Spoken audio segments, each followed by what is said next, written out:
Hey all, I just wanted to spend hopefully just a few minutes talking about a new game I've been working on. It's a historical 4x game. I'll start a new game and then I'll explain what it is, why it exists, and we'll take it from there. So, new game, bunch of options about sort of map types and map sizes. I'm just going to give a small map. You've got a bunch of historical leaders you can pick from, all kind of like famous civilizations, empires, and leaders. I'm going to go with Rome, and I'm going to start the game. We'll say this is a development build. Things may go wrong, but it's starting to get to a place where it's pretty much systems complete, and I'm tuning a few things. So you start the game with a settler, a warrior, and a scout. I'm going to move the scout over here, making it quite a long way. Okay, great. And the scout has uncovered a couple of villages. They are, and the settler. Where will we go with the settler? No great starting tiles for us, but such other ways of random maps. You've also got a warrior, and we'll set them off exploring too.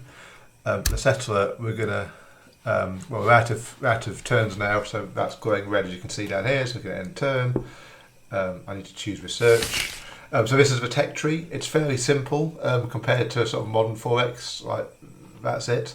And the idea is you can complete a game in an evening rather than having to devote your whole life to it, and you can kind of get the rule set in your head. I prefer historical 4X over sci-fi 4X because you intuitively know what things give you. The thing I struggle with the sci-fi 4Xs is I have to sort of load a sci-fi world into my head, which after a day at work is more challenging as I get older. We're going to kick off with researching some agriculture, which will give us farms, and then we'll end the turn. There you are, turn in progress. Okay, great. We haven't met any civilizations yet. A few other things, so we have a research tab. We don't have the cities yet. I'm just going to build a city here.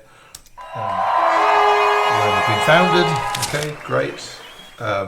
And pretty simple build queue at the start of the game. There's not much we can build at this point. We're going to kick off the warrior. You actually get a bit of a boost when you start. Your settlers give you some production points when they convert to cities, so you don't have to start from scratch. For the first unit, it gives you a bit of a boost, gets the game moving. We're going to keep this warrior fairly close to home, and we're going to move this onto the Civ. Okay, we got given 37 gold. Not that exciting at this stage of the game. You get random benefits from discovering villages, and we'll set it off going a bit further. You can see the sort of lighter coloured tiles are where it can move to. Actually, we'll set it towards the other civilization, the other village up there. So we'll start going back up there. You can do multi-turn moves and cancel them. On account, I didn't mean to do a multi-turn move. It's got no movement points left. Again, end of the turn. Let us move. Okay, do it better. Okay, cool. Still nothing over there. Another village. Scroll the map. I should say you can obviously zoom in, right out, or you can zoom right in. Let's get back to a sort of sensible place. You can rotate it. Normal kind of stuff. Okay, let's head up towards this. Okay, so this village has joined our empire as a new city. Okay, you can put city labels on, so if you want to see the cities, so we've now got Rome and Constantinople. Just a choice. You can turn some effects on, off, and fill it with volumes. Nothing particularly exciting. And we can see here that this scout has gone to this small kind of square on the city. That means it's garrisoned there, which gives it some bonus points. Great, got some bonus points. The warrior's still down here, we can move him. And you can always press for sort of next unit, because we did move him, no unit, so there's no next units. Great. That was very lucky. There's a very low chance of somebody joining your city. We better check what's going on in that city. We'll see nothing. Scout, warrior, worker. Just realised I've not processed this scout properly, but it's still got the black background on it. Did say it was a dev build. We're not doing very well, are they? They are starving, and they're probably going to struggle because it's entirely surrounded by desert. Obviously, our workers can perhaps help with that, so we'll build a worker up there. Okay, cool. Okay, AI turn in progress. Hoping I meet a new civ. I should have put a bit more civs on the map. It's a bit of an impromptu demo, really. Okay, I'm just going to fortify him in the city, so I have to keep visiting it. Okay, we've met the Egyptians. I'm not sure quite why we've met the Egyptians over there. Okay, that's like a bug. Okay, and can we do anything? Yeah, we can do. No, yes, we can. They'll complete their moves at the end of a turn, and I asked it to move to there, but actually I want it to go into here, and it looks like we've met the Greeks. There's the Greeks there. Okay, interesting. So there's a Greek scout there. Yeah, Greek scout, and we got a warrior. From that village. Okay. Here. That's got no movement points yet, but we'll move it there. Okay, so we haven't met the Egyptians. I don't know why earlier that took us up there, the camera zoom. That looks like a bug. I say it's kind of it's systems complete. I've got all the gameplay features in here. I just haven't. Go on, gauge your brain, James. I'm still test playing it. There's quite a lot going on in this game. It's a non-trivial undertaking. I wonder if that Egypt might just declare war on me. I've left the city undefended, which is rather silly. Forgot about that. Let's start heading back. A warrior needs orders. We'll send this one going out. Okay, the village there. Look, in the tree clearing. Just note I've not clipped the trees properly. Half the trees. Okay. There's some gaps in the trees. It's fine. We'll fix that. I could declare war on amount of turns.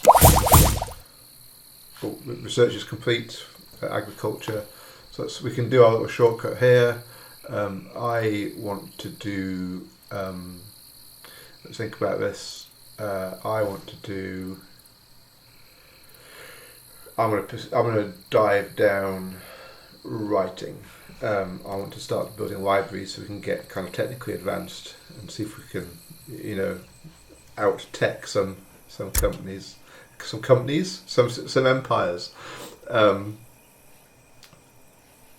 not going to go further that way. Let's go up here, see if we can go to that village. The hills, obviously raised hexagons, and they've got slightly different shading on them. You are slower to move in hills than you are on the flatlands. We've also got resource tiles, gold, a lot of gold, some wheat. Okay, end that turn. Oh, run, production. Oh, we built a warrior just in time. Okay, cool, great. We're going to switch the balance of this. You can see the things we're building: food, prod, gold, research, culture. I'm going to switch to food. And hopefully, it's on food anyway, so I'm not going to get any real bonus at the moment. I want to get the population up so I can, start to reassign and build things. But in the meantime, I'll put a worker on.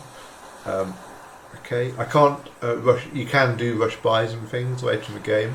You need to unlock currency when you can kind of do rush buying and things like that once you've got money. At the moment, we're in a place which is always a bit strange in these games where we've got gold, but we haven't got currency yet. I did sort of debate this in my head whether I should do, something else over tech tree, but I guess it's just an abstraction anyway, and I kind of made my peace of it. You can also, there's various wonders and things. Obviously you can build various wonders of the world, of which there are far more than 7. We've got some more orders we could give. I'll find out where the Egyptians are. So I'm going to start heading down here. Okay. End of the turn. Okay. Part there. I'm going to make it. Oh, I didn't mean to do that. Okay.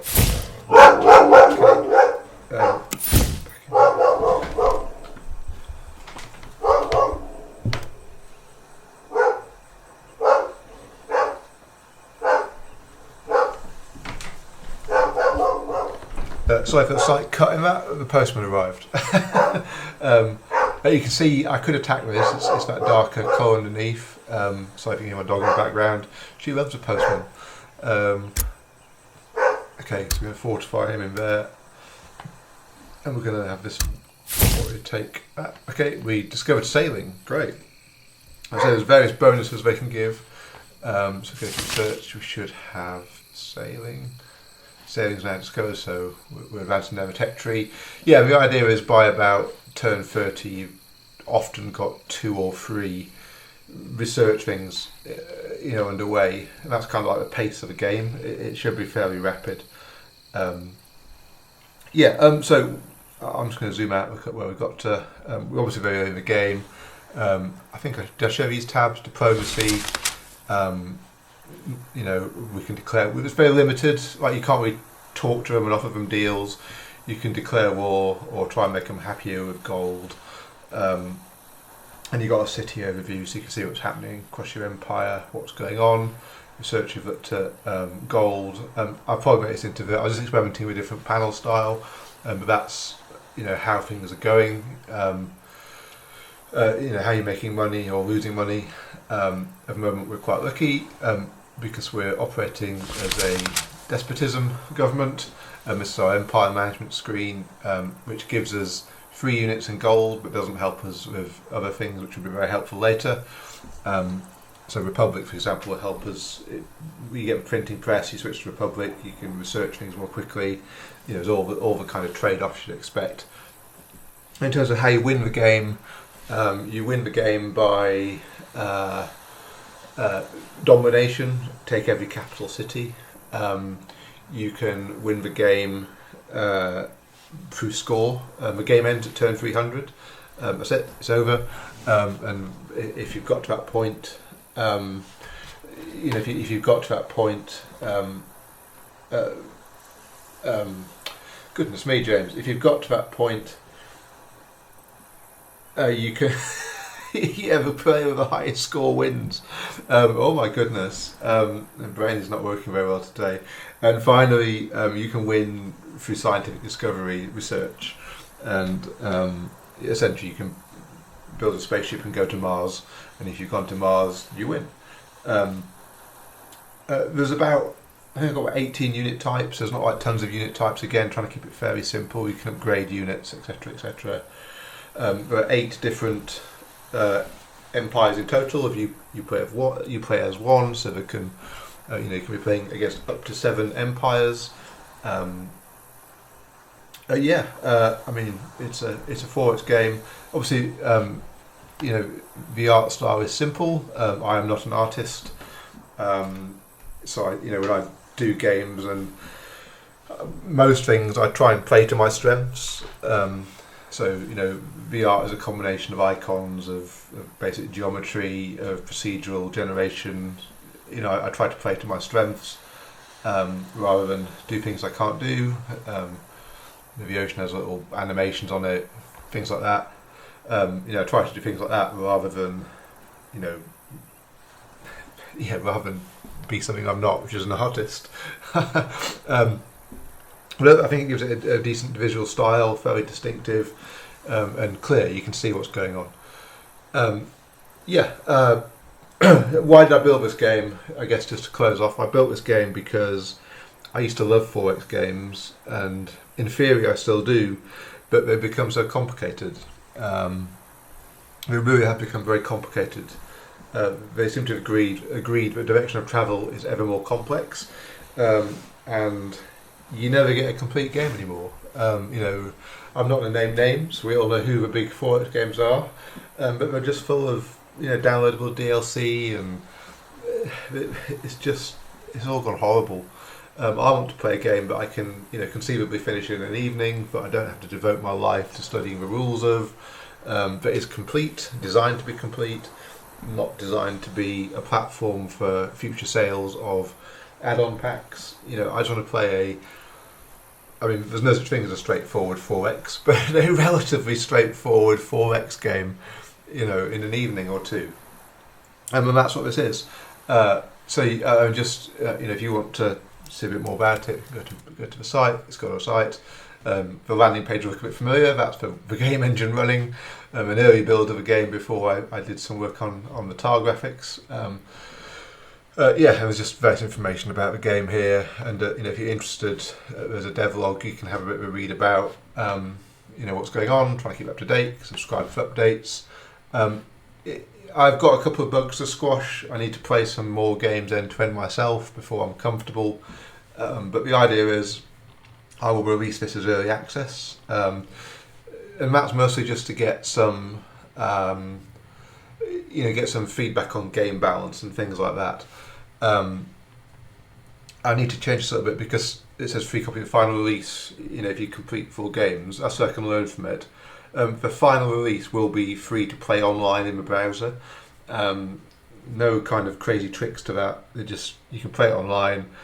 You have to be online. You have to log in. Hopefully you'll say yes. I'll have some updates about your games, your other activities.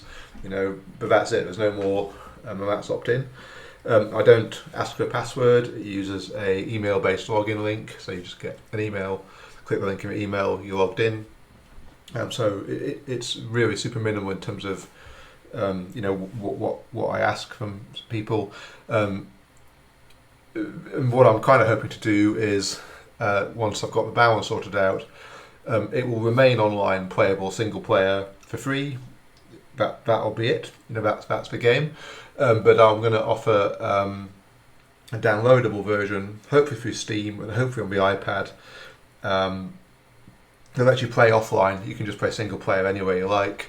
You don't need to be logged in. Just play it offline, and also play multiplayer online. And my plan for multiplayer is what I want. Again, this is serving myself, I guess. But what I want is to be able to play it in real time online. I take a turn, somebody else takes a turn, along with AI players, and it just plays out while I'm chatting to my friends, or asynchronously. So I take a turn, somebody else takes a turn at some point in the next day or two. I take another turn, etc., etc. So they're the kind of game modes I've got planned, which hopefully is interesting. Let's go back to the actual game. That's largely it, really. I guess for those who are interested tech-wise, it's written on a custom engine. It uses WebGPU. It's running in the browser. The sound effects are a mix of things I've got from asset packs, paid for, a couple of open source things, or free things, Creative Commons rather, which are linked in the credits. Graphics are a mix of things I've done procedurally. This thing I used, I think I got from Itch, which is a thing called K-Kit, which I've not used hardly at all in the end, but it gave me just a foundation to start building the hex map from. But there's some fantastic sort of stuff in there. And then it's running in AWS, and there's a DevOps pipeline to build everything and deploy it to AWS, use a CDK, and the thing's end-to-end TypeScript, back-end, front-end, everything. So WebGPU, AWS, bits and pieces of other things. Really fun to work on. I guess before I end, new game. I think I showed these options. You can also do just if it was interested, you can do a custom map, and then you get access to it. You can kind of go and fill all of these settings, and that's the sort of map generation. So you can make it really mountainous or not mountainous at all.